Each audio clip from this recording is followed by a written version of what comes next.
नमस्कार, news blast में आप सभी का स्वागत है। आपके साथ मैं हूं मेघा कौशिक और चलिए खबरों की शुरुआत करते हैं। मुख्यमंत्री अशोक गहलोत आज जोधपुर दौरे पर। शारीरिक शिक्षा महाविद्यालय में स्पोर्ट्स कॉम्प्लेक्स का शिलान्यास। संबोधन में सीएम गहलोत ने स्वर्गीय राजीव गांधी के योगदान को याद किया। कहा, पटियाला मॉडल के छोटे मॉडल के रूप में स्पोर्ट्स कॉम्प्लेक्स उभरेगा। बजट के लिए आने वाले सुझाव से बदलाव होगा।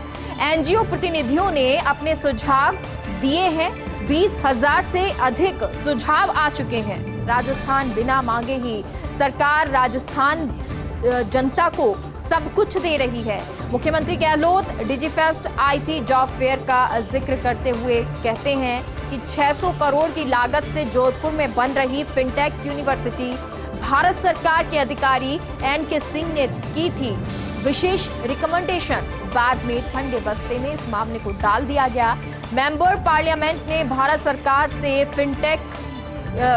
की थी फिनटेक यूनिवर्सिटी की मांग। मैंने तो बजट में कर डाली, जोधपुर में फिनटेक यूनिवर्सिटी खोलने की घोषणा।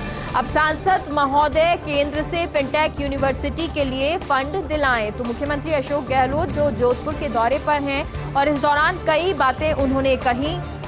शारीरिक शिक्षा महाविद्यालय में स्पोर्ट्स कॉम्प्लेक्स का उन्होंने शिलान्यास भी किया। संबोधन में सीएम गहलोत ने स्वर्गीय राजीव गांधी के योगदान को याद किया और कहा, पटियाला मॉडल के छोटे मॉडल के रूप में स्पोर्ट्स कॉम्प्लेक्स उभरेगा। बजट के लिए आने वाले सुझाव से बदलाव होगा। एनजीओ प्रतिनिधियों ने अपने सुझाव दिए हैं और 20,000 से अधिक सुझाव आ चुके हैं। राजस्थान बिना मांगे ही राजस्थान सरकार को जनता सब कुछ देगी। मुख्यमंत्री Gehlot Digifest IT job fair का जिक्र करते हुए कहते हैं कि 600 करोड़ की लागत से जोधपुर में फिनटेक यूनिवर्सिटी बन रही है। भारत सरकार के अधिकारी एनके सिंह की थी विशेष रिकमेंडेशन और बाद में इस मामले को ठंडे बस्ते में डाल दिया गया। मेंबर पार्लियामेंट ने भारत सरकार से फिनटेक यूनिवर्सिटी की मांग की थी। मैंने तो बजट में कर डाली, जोधपुर में फिनटेक यूनिवर्सिटी खोलने की घोषणा। अब सांसद महोदय केंद्र से फिनटेक यूनिवर्सिटी के लिए फंड दिलाएं। नर्सिंग कॉलेजेस के लिए मुख्यमंत्री गहलोत का अहम फैसला। 19 नर्सिंग महाविद्यालयों के लिए 18 करोड़ 38 लाख रुपए की मंजूरी। उपकरण, फर्नीचर, पुस्तक आदि के क्रय के लिए स्वीकृति। मुख्यमंत्री अशोक गहलोत के इस फैसले से जैसलमेर, श्रीगंगानगर, बारां, सवाई माधोपुर, सिरोही, झुंझुनू, चित्तौड़गढ़, राजसमंद, दौसा, बूंदी, प्रतापगढ़, हनुमानगढ़, जालौर, तिजारा, टोंक, नागौर, डूंगरपुर, बांसवाड़ा, कुम्हेर में संचालित नर्सिंग महाविद्यालयों के लिए फर्नीचर, उपकरण, किताबें सहित अन्य वस्तुओं का क्रय हो सकेगा। तो ये फैसला आप कह सकते हैं उनके लिए बड़ा अहम है जो नर्सिंग कॉलेजेस में पढ़ रहे हैं।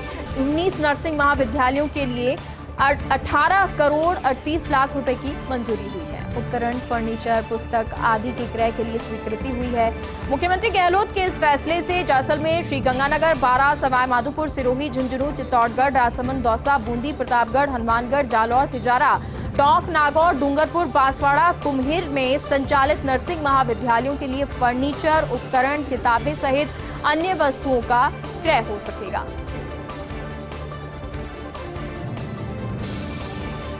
ओबीसी आरक्षण विवाद पर फिर से खाद्य मंत्री खाचरियावास का ट्वीट। मंत्री प्रताप सिंह खाचरियावास ने इसे बताया खुद के खिलाफ साजिश। कहा, मैंने न कभी ओबीसी आरक्षण का विरोध किया, न मैं करूंगा। एक बार पुनः कहना चाहूंगा कि ये सिर्फ मुझे बदनाम करने की साजिश है। मैं तो खुद मुख्यमंत्री से ये अपील कर चुका हूं और जल्द से जल्द ओबीसी आरक्षण विसंगतियों को दूर किया जाना चाहिए। ये तो मैंने कहा भी है।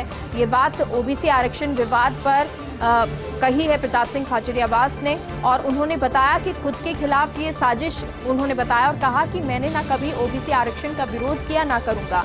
एक बार पुनः कहना चाहूंगा कि ये सिर्फ मुझे बदनाम करने की साजिश है। मैं तो खुद मुख्यमंत्री से ये अपील कर चुका हूं, जल्द से जल्द ओबीसी आरक्षण विसंगतियों को दूर किया जाना चाहिए। सुपर एक्टिव मोड में सीनियर आईएएस टी रविकांत। प्रमुख चिकित्सा शिक्षा सचिव टी रविकांत की कार्यशैली चर्चाओं में है। नई जिम्मेदारी मिलने के साथ ही रविकांत के मैराथन दौरे चल रहे हैं। अब तक एसएमएस अस्पताल, IPD tower, cardiac tower, RUHS medical college, RUHS अस्पताल का दौरा टी रविकांत कर चुके हैं और इस दौरान अस्पताल और मरीजों की जरूरत के एक एक बिंदु पर चर्चा हुई है। संभवतः आज जेके लोन अस्पताल और जनाना अस्पताल में विजिट रहेगी और टी रविकांत के इन मैराथन दौरों से मरीज तीमारदारों को बड़ी उम्मीद है। सरकारी योजनाओं के पुख्ता क्रियान्वयन के साथ ही सेवाओं में सुधार की उम्मीद की जा रही है।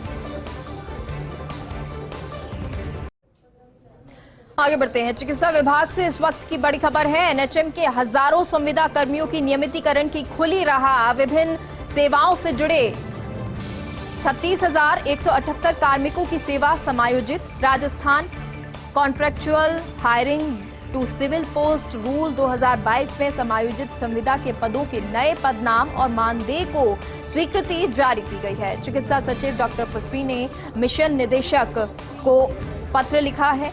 जिन संविदा कर्मियों को निर्धारित मानदेय से अधिक भुगतान मिल रहा है, ऐसे सभी संविदा कार्मिकों के मौजूदा मानदेय को यथावत रखा गया है। कार्मिकों को निर्धारित शैक्षणिकता, योग्यता, अनुभव की शर्त पूरी करनी होगी, यानी कि जो कि नियम कायदे दिए गए हैं उनको उन शर्तों को पूरा करना होगा। चिकित्सा विभाग से जुड़ी हुई ये खबर है। एनएचएम के हजारों संविदा कर्मियों की नियमितीकरण की राह खुली है। विभिन्न सेवाओं से जुड़े 36,178 कार्मिकों की सेवाएं समायोजित हैं। Rajasthan contractual hiring to civil post rule 2022 में समायोजित संविदा के पदों के लिए पदनाम और मानदेय को स्वीकृति जारी की गई है। चिकित्सा सचिव डॉक्टर पृथ्वी ने लिखा, मिशन निदेशक एनएचएम को पत्र। जिन संविदा कर्मियों को निर्धारित मानदेय से अधिक भुगतान मिल रहा, तो ऐसे सभी संविदा कार्मिकों के मौजूदा मानदेय को यथावत रखा गया है। कार्मिकों को निर्धारित शैक्षणिक योग्यता, अनुभव की शर्त पूरी करनी होगी। फिर से सक्रिय कोख के हत्यारे। भ्रूण लिंग परीक्षण के साथ धोखाधड़ी के खेल का भी पर्दाफाश। पीसीपीएनडीटी सेल की जयपुर और आसपास के इलाकों में कार्रवाई। राज्य समुचित प्राधिकारी पीसीपीएनडीटी सुधीर शर्मा के नेतृत्व में डिकॉय। 42,000 रुपए हड़पने के आरोप में एक महिला समेत 3 को गिरफ्तार किया है। टीम ने सक्रिय दलाल से बोगस महिला के जरिए संपर्क साधा था। लिंग परीक्षण के एवज में नरेश ढाका ने खाते में 42,000 रुपए जमा कराए और ढाका ने कमीशन के 5,000 काटकर 37,000 रुपए दलाल जनक के खाते में भेज दिए। करधनी निवासी जनक ने 7,000 रुपए काटकर 30,000 रुपए भेज दिए आगे। दलाल नरेंद्र सिंह गर्भवती महिला को लेकर वैशाली नगर पहुंचा। खातीपुरा रोड पर परफेक्ट डायग्नोस्टिक सेंटर पर महिला को 25,000 रुपए दिए। दलाल इंदिरा ने गर्भवती महिला की साधारण सोनोग्राफी की पर्ची कटवाई और अपने स्तर पर ही मनगढ़ंत रूप से गर्भवती महिला को भ्रूण में बताया लड़का। और पीसीपीएनडीटी की टीम ने इंदिरा, नरेंद्र सिंह, चेतन को गिरफ्तार कर लिया है। आज कोर्ट ने नरेंद्र सिंह राजपूत और चेतन को जेल भेजा।